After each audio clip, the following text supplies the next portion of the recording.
This podcast is for informational purposes only and is not an offer or solicitation of an offer to buy or sell securities.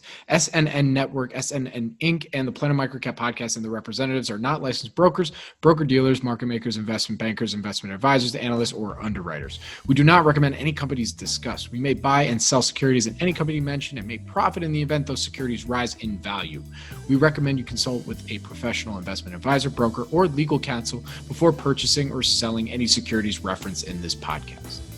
Welcome to the Planet MicroCap Podcast. I'm your host, Robert Kraft, and thank you all so much for the support and for tuning in. Do me a quick favor. If you like what you hear at Planet MicroCap, please take 2 seconds and give us 5 stars on Spotify or Apple. This helps with the search engines so that more folks can also discover and engage with all things microcap stocks. Quick announcements, I guess. One is not really an announcement. One's just a full-on shout-out to Ian Castle, Sean Iddings, Michael Liu, the whole team over at MicroCap Club. I was just at the summit last week in Idaho, and it was world class. Just so much fun. Really cool to network with so many of you that, listen to the podcast, and also to meet so many new investors as well, in really one of the most beautiful places in not just the US, but the world, in Coeur d'Alene, Idaho. So massive shout out to the whole team there. Had so much fun. And also shout out to the team over at John Swallow and his family from Idaho Strategic Resources for hosting us. First ever mine tour. So cool. And full disclosure, not a shareholder, but it was an awesome experience. So definitely recommend going to check out a future event with the team there. Speaking of events, of course, next up on your MicroCap Investing Conference calendar is the Planet MicroCap Showcase Vancouver, in association with Small Cap Discoveries, happening September 25 and 26, 2024 at the Fairmont Waterfront, Vancouver. We've announced initial presenting companies, speakers, and sponsors that will be in attendance. We got Paul Andriola, Brent Todd, Jesse Gamble, and more ready to share their latest insights and what I'd arguably say is one of the best lineups we've ever put together for a MicroCap Investor Conference. Don't wait. You can register to attend at planetmicrocapshowcase.com. See you in Vancouver. Now, my guest on the show today is Yale Bock, owner of YH&C Investments. As a Las Vegas local, Yale is all about assessing his odds in any potential investment. And in our conversation today, we discuss how he tilts the odds in his favor. I've known Yale for a long time and consider him a great friend. He does a ton of management meetings, loves turning over every rock, and I want to learn more about how he discerns which companies truly have a competitive advantage or moat. Thank you again for tuning into the Planet MicroCap Podcast, and please enjoy my conversation with Yale Bock. Yale, thank you for joining me today. How you doing, man? Thanks for having me, Robert. We've known each other a long time, and I appreciate you having me on. 100%. Listen, man, you're one of my, you've looked out for me a lot in my career, and we've known each other for a long time, and it's a privilege to call you a friend in this business. And, as someone that has turned over, I think, as many rocks, if not more, than some of the best microcap investors out there, making you, in my opinion, one of the best as well. This has been a long time coming. So, thanks for jumping on and sharing a few insights with us. Well, you're saying all these nice things, and I don't know how accurate they are, but we'll take whatever we can get, as almost any microcap investor would now these days. So it's much appreciated. Thank you, Robert. Of course. Well, look, I thought I'd throw out a couple of things, whatever sticks, it'll stick, and that, we'll go with that. But, yeah, like I said, you've been in microcaps for a long time. Where did I actually don't even know this, even though I know you as well as I do. I don't, where did your passion for microcaps begin? Like, how did you get caught up in this wonderful world that we're in now? So my investment journey is kind of unique. I started investing out of graduate school over 30 years ago. I was a private investor. Like many people, I was nickel and diamond, whatever it took, and I was investing in publicly traded big companies. And I got immersed in everything investing. So, I learned about everybody from Buffett to Zell to Julian Robertson, and I really got caught with John Malone, and then I was a big reader of Barron's, and there used to be there was the head columnist for Barron's was a guy named Alan Abelson, who built Barron's into what it became. And he was like the best writer who ever lived. I mean, from my perspective, it was just funny. I used to wake up Saturday morning and read his columns. And then, so between him, reading him, and you would get every, 6 months, Barron's has the round table, and you have Mario Gabelli, and they had all kinds of great investors, and they have for many, many, many years. So I got addicted to it, and then, but I'm going to get to your microcap question. So, I invested privately, and I had a buddy when I was in graduate school who said, "Hey, listen, if you ever start managing capital outside capital, we're in." So in 2005, I left teaching years ago, and I came back to Vegas, and I started my own company. And he was my first client, and I proceeded to get a CFA. And so I started building my practice with mostly, I would say it's more large cap and the broader market, not so much micro caps. And then I would say it's 2024, so probably about, I'd say 10 years ago, I said, well, the most inefficient area of the market is obviously small and micro caps. And it makes more sense to focus your capital on areas that are the most inefficient. So I started playing, I wouldn't say not playing around, but started getting involved with more heavily with microcap. And that's kind of evolved. It's not that I didn't invest in microcaps for up until that point. It's just that they were fewer and further in between. Whereas 10 years ago, it was like, well, let's make more of a concerted effort because there's just much more inefficiency. I mean, and as you get more involved in it and as you get more familiarity with it, you discover that's the case. So that's the answer to the question. And I got there in a long, winded way, but that's the answer. No, that wasn't long-winded. Come on, man. Look, hey, you've been doing this a while. Like we got to get there. Yeah. I mean, what was it? I mean, obviously, you'd been doing it a while. You've been investing. What was it? Was it an article? Was it a series of articles? Was it maybe somebody sharing their investing story? What was it that made you realize, oh, wait, there's a lot more opportunities here to make outsized returns than what I am doing right now, which is working, but I could make more money doing even more work here. Well, a few things. I had success with small companies, right? So when you have success with it, you go back to the well.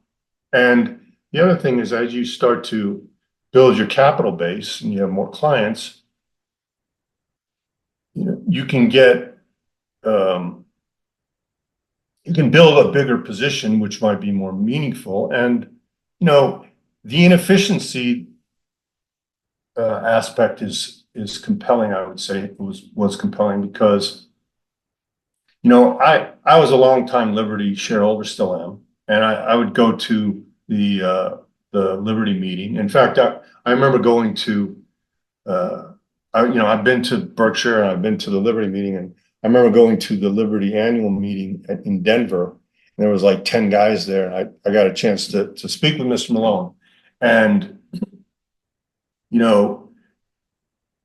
consistent with that idea, you're trying to get the most you can for your money. And so it's like if you go to Berkshire and there's 40,000 people there, your chances of being able to speak to Mr. Munger, Mr. Buffett, you have two chances, slim and none. I mean, I went there and did it. I mean, there's a line everywhere, and it's a zoo. Whereas you go to Liberty Day, when you go Liberty Day in New York, there's all New York there, all the hedge funds there. There's a few thousand people. You go to the Liberty annual meeting in Denver, there's 5 guys there. So in that same vein, when there's fewer people looking at an area, right, there's less competition. That's always more appealing. Like if you're going to go play poker here in Vegas and you're at the $500 a hand table, buy-in table, excuse me, that's going to be a lot more competitive than, say, the $2 table, right? So you have a chance to maybe do better at the $2 table and work your way into the $500 table versus starting at the $500 table. That doesn't mean that the microcap area is that, maybe it's not that extreme, but in the microcap area, you don't need 50 things to work. You need like one or two, right? And if you're going to put more amounts of capital in, the more extreme the valuation difference, the less people are aware of it, the less competition you have, the better it works. So some of this, excuse me, has to do with the fact that the opportunity allows you potentially to deploy more capital and make a hell of a lot more money. If you're right, which is always the question. No matter what size of company, it doesn't matter, but Right. That's the case there. So yeah, what does your, ideal investment look like? Love to hear some of your criteria, what your philosophy is. I'm assuming it's very, I'm not going to assume anything. How about that? Give me what does it look like for you? So I think that the thing with microcaps, and you can make the same argument with mid cap, small cap, large cap. The reality is, if you're an active stock picker, the chances of outperforming the market are very slim.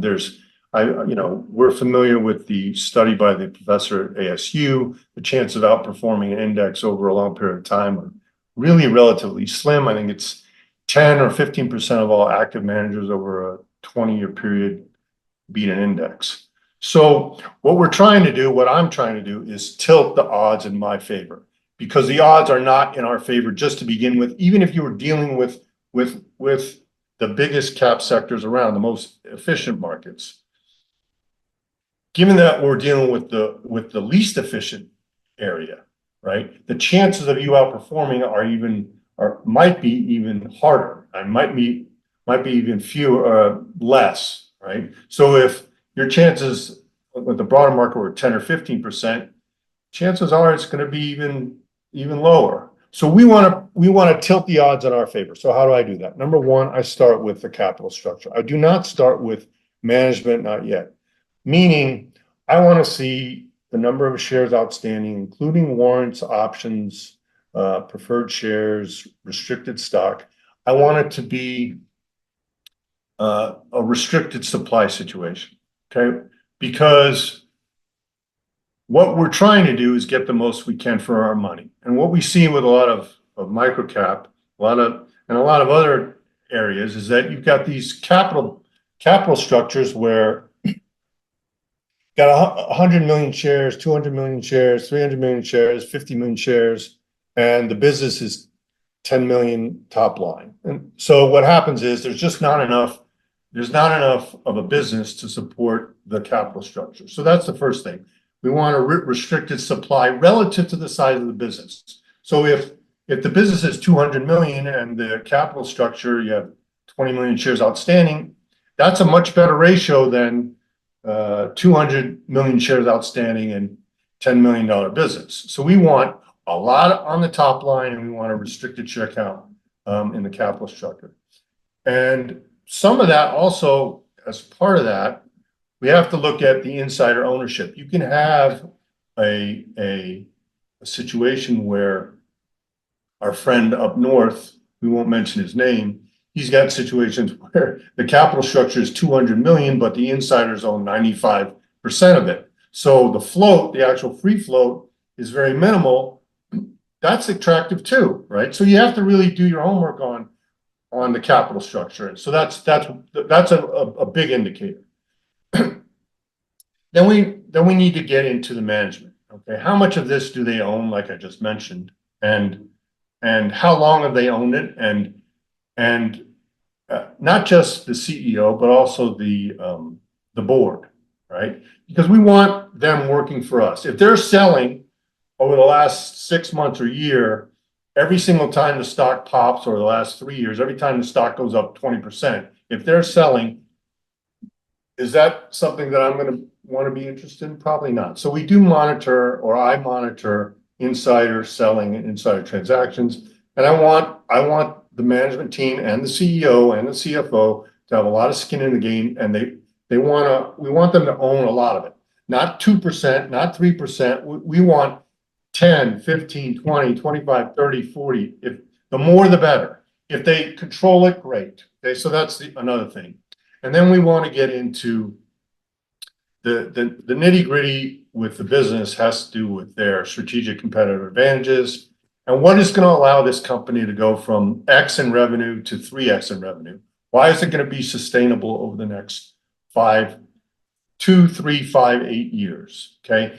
1 year of revenue growth at 100% does us no good if it goes back down to flat.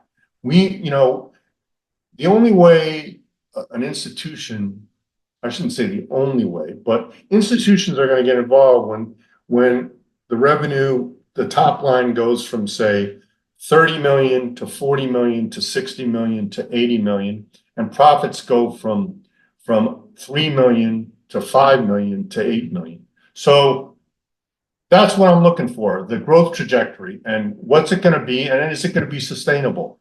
And what are the competitive advantages? Is it a brand? Is it their barriers to entry, switching costs? Do they have a government license? Do they have, one of my favorites is, as a competitive advantage, do they have a big tax loss carry forward? Our friend, Mr. Namuri, Sam, he likes to give me a lot of grief because I always look for the tax loss carry forwards. And that's, you learn that from Mr. Malone when he invested in Sirius. They had a $10 billion tax loss carry forward. When he invested in Charter, he had a $5 billion tax loss carry forward. So, some of quite a few of the things that we own on the small cap level have these big tax loss carry forwards, which is a strategic competitive advantage on the balance sheet, because they're not going to be paying taxes for 2, 3, 5, 8, 10 years. They can reinvest their capital without that liability. That's always helpful if you're trying to grow the top line. And so as part of acquisitions, if I've got, 5 years or 10 years worth of tax loss carry forwards on my balance sheet, and I'm looking at trying to acquire a company where there's synergy, where we can get rid of cost, that looks attractive to somebody who might be interested in selling. So those are things, those are the big ones that I'm looking at. And the strategic competitive advantage issue deals with moats. And the more you invest, the more familiar you are with investing, the more you deal with the Buffetts and the Bruce Greenwalds of the world, and how the upper echelons of investors really think, the more you understand that issue, strategic competitive advantage, is so critical, because it allows for sustainability of potential margins and margin expansion. And that's what people are looking for: revenue growth, margin expansion, cash flow growth, net profit growth. So there you go. I hope that helped. That was great. Interview over. But for real, if you just listen to that part of our conversation today, if you're brand new to microcaps, everything that you just said is how many points? I wrote them all down. It's like 5, 6 great points, or at least good starting points to go off of when you want to evaluate, some potential ideas.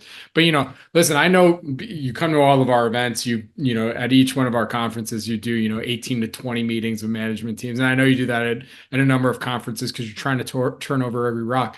So let's say, in one of these meetings, let's say it's a company you're not as familiar with. I know you do your research, you try to, because you want to go in informed, as most investors like to when you go into a one-on-one. But let's say you're like, okay, this is kind of a newer story. I've heard of it a little bit, don't know the full thing. Maybe let's say after you're like, all right, give me the quick, 30, the elevator pitch, what the company does. What's that next question that you do like to ask management teams? I'm assuming it's one of these 5 points, but the real reason I'm asking this is like, what of these 5 or 6 points is in essence most important to you when after you have a better idea of what the business is? I think the uh, ability of the management team to articulate how they're going to, one, grow the business, and two, build their competitive advantage. And probably more important is have me believe it. I mean, one of the things that's difficult about investing is that unless you're Buffett or Malone, which nobody is, right? If you're in the microcap area, even if you're an RIA where you have 2, 3, 4, 500 million, $1 billion under management, you still have constraints on how much capital you're going to put into something. And nobody's going to put in a lot of money if they don't really believe in the people who are running the entity, the organization. So the question becomes, how do best discover or find out whether or not the people that you're gonna put your capital with are really people who are going to do what they say they're going to do and also execute on the vision. And that's not an easy task because there's a whole lot of management teams out there, and they all want investor capital, and they're all gonna try and sell you their story on why they're a good investment proposition. One of the things that I would say is that I'm kind of a chicken shit, excuse me, okay? Is that, a company that you're not familiar with, number one, you really want to make sure you're interested in it. You really want to have a passion for it. You also want to be interested in the margin profile. I mean, when I say I'm on chicken shit, I want to see big margins. I want 20, 30, 40% operating margins or more. Those are high hurdles for, a lot in the microcap area. You have companies that are in a life cycle where they're building their advantages. They're working on growing them. So the idea that they're going to have these great margins at a scale where maybe there's a $20 million business or a $30 million business or a $40 million business, it's maybe not that realistic. Now, when I say I'm chicken shit, I don't necessarily want to start. It's hard for me to get excited about companies that are 10 million revenue in size or 15 or even 20. It's still a little light, okay? Because they're still fragile. In many cases, they're break even. So to answer your question, what I want to try and do is tease out how are they going to build scale in the business? How are they going to go from 20 to 30 or 30 to 50, right? And you can do that any number of ways. To answer your question, you need to go to the website, you need to go to their filings, their SEC filings, you need to go to their past presentations, you need to go to every single article you can find about them. And you have to kind of corroborate, okay, what is it that they've told you versus what has been their track record, and then look at their results, right? You should be able to look at every single quarterly result. Okay, what did they tell me? Okay, what is it? And so you're validating, you're trying to validate what people are telling you. And if it checks out, that's one thing. If there's inconsistencies, that's another. So I hope that answered the question. That very much did. So, Yale, how about, look, I'm not going to ask you for your best idea or anything like that, but would love to hear of an example where, whether it's from a one-on-one or just doing your own research, where you uncovered a competitive advantage that you're like, oh, wow, this is very interesting. One that was very interesting and ultimately worked out. And then maybe another one where you thought it was a real competitive advantage and maybe it ended up being a trap. what some people call a value trap, but it ended up being a trap in some respects. It could be current position, past position. I'm not. Sure, no worries. Yeah. So I won't mention names, but I can bring in some anecdotes that where broadly it could maybe help clarify it. Let's start with failure. Okay. A few years ago, I had invested in a company that I thought the management team was really good. They had a very interesting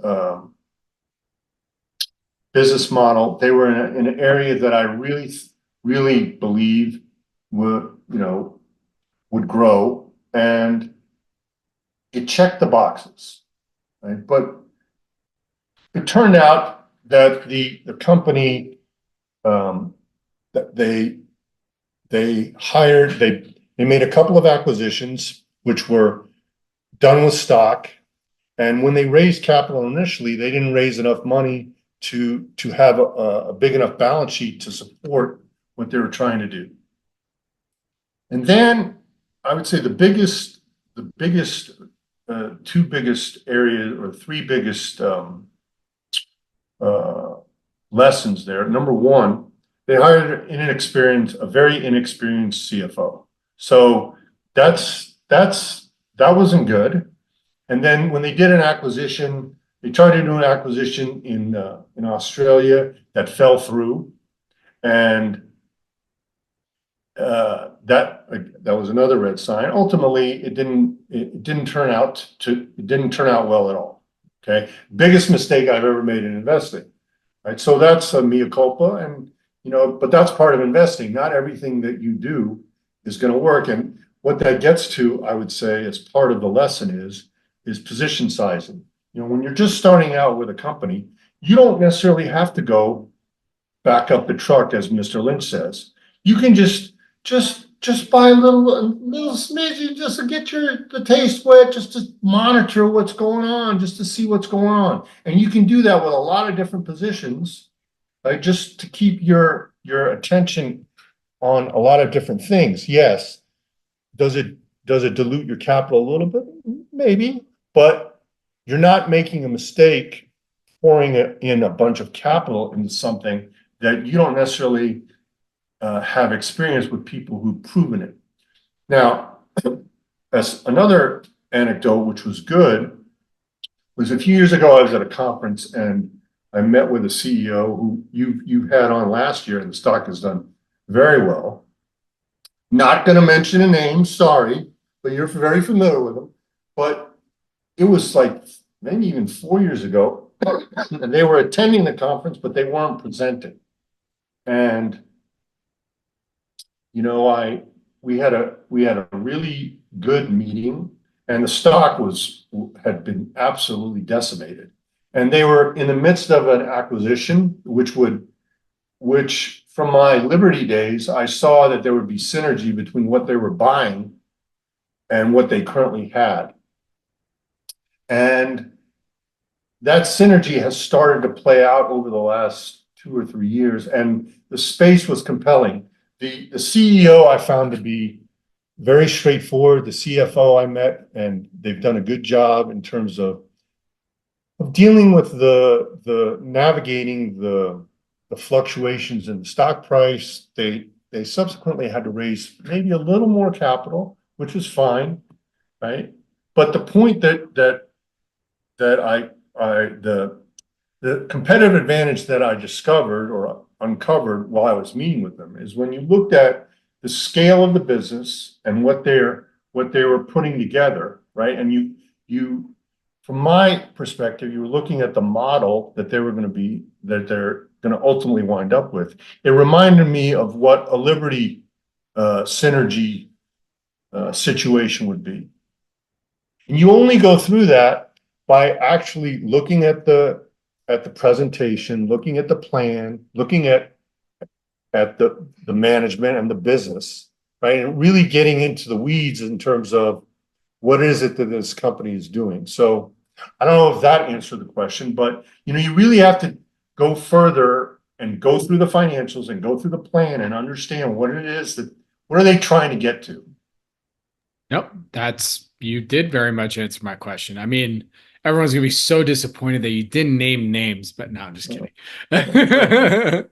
I'm just messing with you. Well, let me ask you this, also in doing your one-on-ones and meeting with management teams, what's your number one favorite question that you like to ask? I mean, I'm assuming all the basics you're asking, insider ownership, how much do you own? What would you say is your competitive advantage? What's your favorite question though that you're like, all right, this will tell me the most about this management team in the 30 minutes I have in meeting with them right now? I think some of that is specific to the company. I do think that the two ones that I think have to be addressed are, one, how are you going to go from X to 3X to 5X, and in what time frame? And what is your plan? Now normally I've done the work to research what the plan is. So I'm going to hear what they have to say, and it should be consistent with their presentation. And then the other thing is, how are you going to grow your margin profile in a sustainable way, which again, it gets back to competitive advantage, because you should, the margin issue is always going to be there for every company, right? And that doesn't change. And there's only two ways to grow your margins. You either have to grow your top line, or you have to cut your costs, or some combination thereof. So how are you going to do it, right? And so when you ask that question, it depends on the business, right? Is it, what's the industry, what's the background, and does it make sense what they're telling you? If that's where you get back down to the trust issue. These people that you're putting your capital in, do you really believe what they're telling you? I mean, does it make sense, or is it like, you have two chances, Slim and none, and Slim just left? I mean, and in many cases, that's the reality, right? And if you're talking about, look, you got a wide spectrum of microcap investors. There are people who are investing thousands of dollars, there are people who are investing tens of thousands, there are people investing hundreds of thousands, there are people investing millions. The greater the scale, right, the more the issue matters, right? Because when you're talking about lots and lots of money, as you well know, I mean, and we're talking about tens of millions of dollars. If there's even a doubt about what people are telling you, you can always say, not for me. And, most of the time that's what you're saying. Not for me. Love you. Not for me. So there you go. Yep. There you go. Where are you hunting right now? Are you where are you hunting right now? Anywhere in particular that's been interesting, or what's been on your desk right now? What do you got? What are you looking at? So to answer your question, spring is always a busy time because we've got your Vegas, yeah. Your conference, and there's that other conference where I'm friends with them. You're friends with competitors, friends. You're very well. Oh, yeah. You've got all the investment banking conference. But to answer your question, we have stakes in, I would say, about 3 to 5 companies that we've had stakes in, and we continue to build those stakes. I do have stakes in other little ones. To answer your question, look, I've always loved the foreign exchange market, and I've been building a sizable position in a pretty formidable company there, and continue to do that. Some people are aware of it. I'm not going to mention it. I'm sure you're aware of it, but that's fine. They've been a white whale for years. I've been trying to get them on the podcast. Yes. They're very scarce bunch, going up there, going to the annual meeting, meeting those guys. Another area has been a group that you're very familiar with. They're in the liquidation and auction business. They're at every conference. Really good people, good management, been building a much bigger position recently. So they were at your conference. They're always at your conference. They always have a dinner, right? And you know them well. And another one is the advertising, the out-of-home advertising area, which it appears that that's going to be, with AI, the AI boom, that's set up, I think, nicely to be a really, really interesting growth opportunity. And then on the secondarily, there have been a couple that have been at your conference. One is related to utilities and the upgrading and the digitization of utilities, which is that particular company is really interesting and I think has a really interesting growth profile. And then the last one would be, there's the a company that does the shopping, the website and shopping carts and audits, right? That you've had that from Canada, which is a smaller company, but they're doing some really interesting thing. You know who they are. You know what I'm talking about. Yeah. So between those five, I got plenty on my plate, and then there's a few that where I build a little bit, and another one I think you're very familiar. Huh? I'm gonna get you an apartment in Toronto. Yeah. Another one is the press release and transfer agent. Sure. The transfer agent area I find to be, there's not many transfer agents around. In fact, the big one that's a private company, I remember him being at a conference. I told him, listen, if you ever want to sell your business, you want to go private, you raise money, I'm in, man. The transfer agent business, I love. I think it's a great business. It's extremely sticky. Yep, that's it's great. So I love the stuff where it's the back end, nobody knows about it, it makes money, nobody sees it, nobody pays attention to it, but all they do is print cash, and they have great margins. They're the smart ones. They're the smart ones. They're staying private. Right. Because they know better. they know better. Like, I have to deal with me. Listen. We ain't cheap. No, listen. They have those kinds of businesses are. That's why they stay private. They stay private, and they build them, and they get some venture capitalists to give them, $200-300 million, and then guess what? Then they're out of microcap, so it doesn't matter. So but then the exit fees for their clients also, it's insane.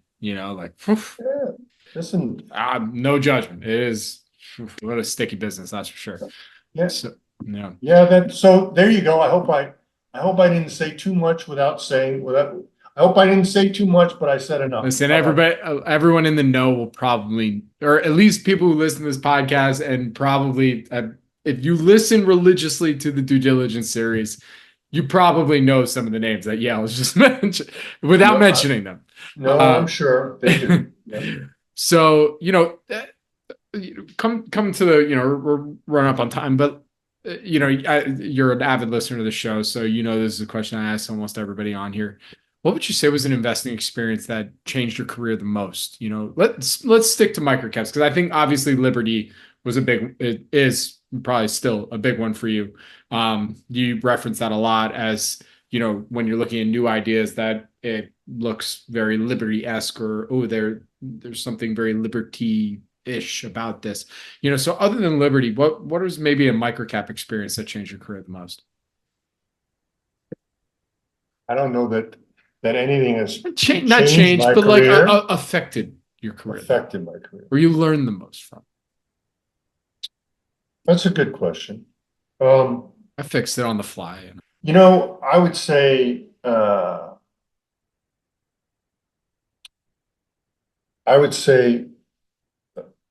recently during COVID, which is something, when you've invested for over 30 years, you've kind of been through it a little bit, to say the least, right? So one of the things that you learn is that um, when everybody is exiting, that's when you have your opportunity to buy stuff. There aren't you don't get that many great shots, as Munger talks about this, and Buffett, that's what they talk about, is that when it's a real opportunity, right? You've got to be able to really, really, really get at it. So during COVID, right? If you remember correctly, COVID happened during, I think it was March of 20, right? There were rumors from January to February, but it really started in earnest. If you remember, it's funny, I was sitting at this computer with my brother-in-law as this was happening. Every day for 2 weeks, it was limit down. It was limit down before the market opened. So limit down means that the market is going to open at least 1,000 down every day for 2 weeks during COVID. Okay. Now, That was insane. yes. Okay. I mean, that was a very interesting time, right? So, but what happened is anything travel related, could be airlines, hotels, Amusement parks. you name it, was just absolutely gaming. Gaming. I can recall, in fact, well, I won't mention it, but the whole gaming sector was absolutely torched. If you're in Vegas and you don't pay attention to the gaming sector, that's sacrilegious. They might not let you live here, right? So anyway, so the point is that it wasn't just the COVID situation, that 2 week period, because you remember, I think the market kind of recovered 3 months later. But what happened was when they put all the restrictions on travel and businesses, the hotel and travel industry for literally had to have been at least a year and a half, just absolutely, took it in the chin and then some. So during that time, my background has been where we've made money is, in some cases, I've had to invest in things for literally a year, 2, 3 years at a time. So it wasn't something that I had not ever experienced before, but with respect to the things that I had owned, I didn't expect them to get torched the way they did. But what it did is it said, okay, here you have this opportunity with stuff that I really want to own this, and I know why I want to own it, even though if you looked at their circumstances and what they were having to try to overcome, through no fault of their own, it was quite formidable. Now, fortunately, you do enough research where you know what the balance sheet looks like. You know that they're going to make it. There's not even a question whether they're going to make it.